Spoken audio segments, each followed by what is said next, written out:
Daftar pemain AS Roma yang nilainya anjlok, harga Dybala turun Rp210 miliar.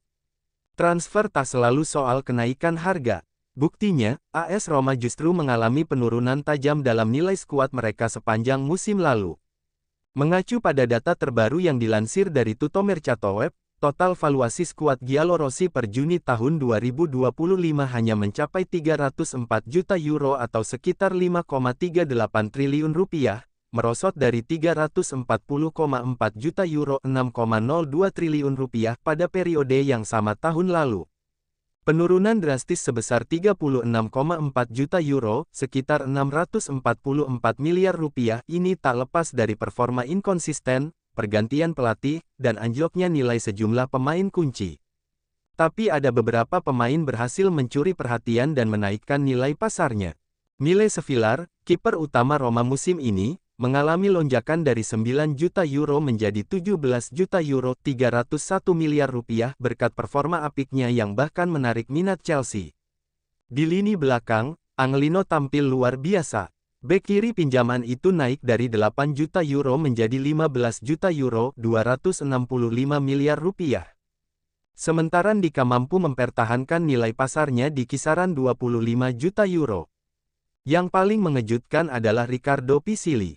Gelandang muda jebolan Akademi Roma ini naik 4 kali lipat dari hanya €3 juta menjadi €12 juta, €212 miliar, sedangkan nilai Stefan El Shaarawy sendiri masih stabil. Sebaliknya, sederet nama mengalami penurunan tajam, khususnya mereka yang tampil buruk saat Roma terpuruk antara September dan November.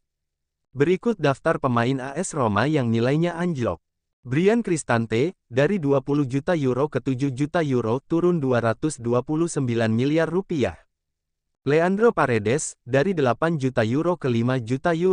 Lorenzo Pellegrini, dari €25 juta ke €14 juta.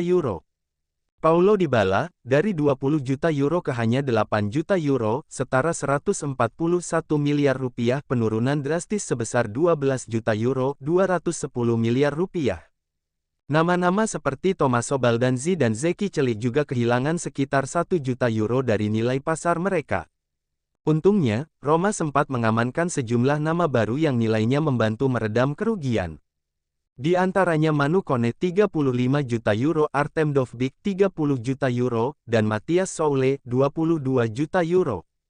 Meski demikian, total kerugian nilai skuad sebesar €36,4 juta tetap menjadi pukulan berat bagi manajemen, apalagi di tengah ambisi membangun ulang tim di bawah pelatih baru Gian Piero Gasperini. Sementara itu, penjaga gawang AS Roma, Mile Sevilar, kembali mendarat di Bandara Fiumicino pagi ini usai menikmati liburan singkat bersama rombongan. Kepulangannya ke ibu kota bertujuan untuk melanjutkan negosiasi soal pembaruan kontrak dengan pihak klub. Pertemuan dengan manajemen Roma telah berlangsung beberapa jam lalu. Namun, ada indikasi bahwa diskusi kali ini belum menghasilkan kesepakatan final dan masih bersifat sementara dan Sevilar kini telah kembali ke Anwar. Roma disebut menyadari ketidakpuasan sang kiper terhadap proposal sebelumnya yang menawari kenaikan gaji hingga 3 kali lipat. Klub pun berjanji akan segera mengajukan penawaran baru demi mengamankan salah satu pemain terbaik mereka musim ini, yang masih terikat kontrak hingga Juni tahun 2027. Kepada Republika.it, Sevilar membenarkan pertemuan dengan manajemen klub sebelum bertolak ke Belgia. Hari ini kami bertemu dengan klub. Pembaruan. Dalam beberapa hari ke depan semuanya akan lebih jelas, ujarnya singkat. Roma menginginkan saya terlebih dahulu sebelum Torino. Dufan Zapata menceritakan kisah menarik di balik layar pada musim panas 2023 saat ia hampir menjadi pemain baru Roma. Giallorossi kemudian memilih Romelu Lukaku sebagai penyerang mereka. Berikut kata-katanya. Meskipun kejuaraan sudah berakhir, saya terus berusaha untuk mempersiapkan diri. Sebelum Torino, Roma sangat menginginkan saya, tetapi kemudian karena beberapa alasan hal itu tidak terjadi. Beberapa hari kemudian, saya kira pada pertandingan kedua atau ketiga dengan Torino, saya mencetak gol pertama saya justru ketika Granata melawan Roma. AS Roma tertarik Boyong Chavez. Di antara nama-nama yang menjadi incaran Giallorossi, terutama di masa depan, adalah Felipe Chavez. Sang pemain yang sangat muda yang seperti dilansir Calciomercato.it sangat diminati Roma dan Fiorentina. Ia adalah gelandang kelahiran 2007, lahir di Jerman tetapi dinaturalisasi sebagai warga negara Peru. Namun saat ini ia bermain di tim muda Bayern Munich, di mana ia telah mencetak 18 gol dalam 35 pertandingan dengan 13 assist.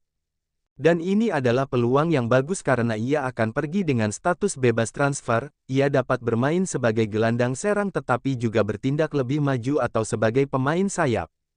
Resmi, inilah tanggal kejuaraan sepak bola Italia musim depan. Sambil menunggu hasil undian pertandingan musim depan yang dijadwalkan besok pukul 18.30 Lega Serie A telah mengumumkan tanggal-tanggal kejuaraan berikutnya.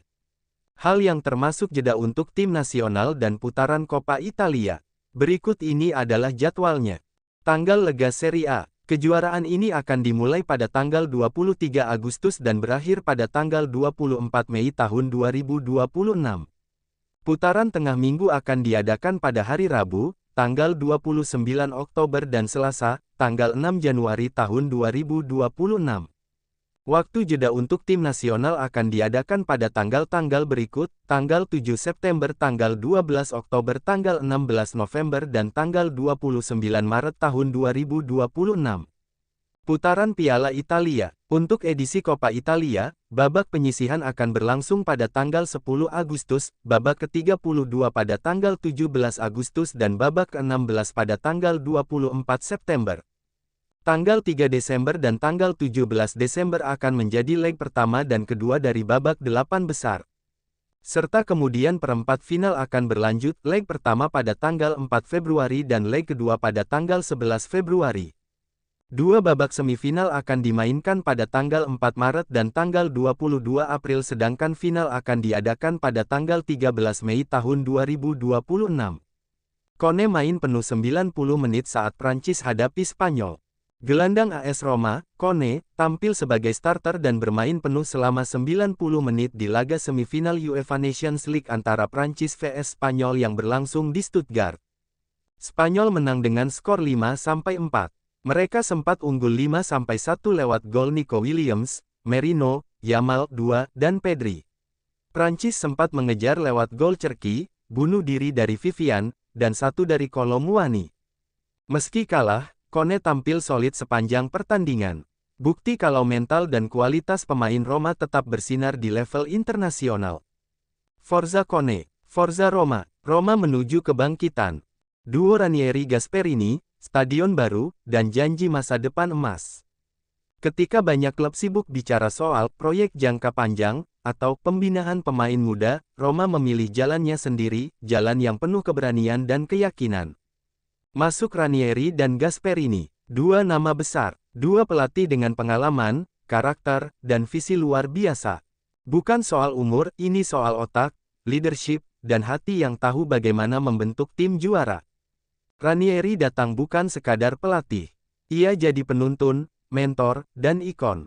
Gasperini hadir bukan untuk menyesuaikan diri, tapi membawa mental petarung ke Trigoria.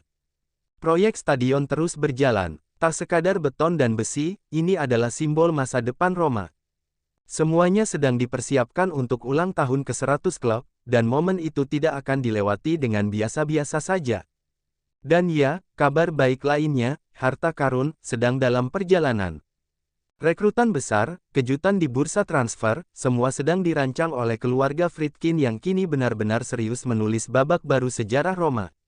Untuk kita para Romanisti di seluruh dunia, termasuk di Indonesia, waktunya kita bersatu, waktunya kita percaya, karena Roma bukan hanya klub, Roma adalah identitas. Dan saat serigala mulai menggonggong lagi, dunia akan tahu kita belum selesai.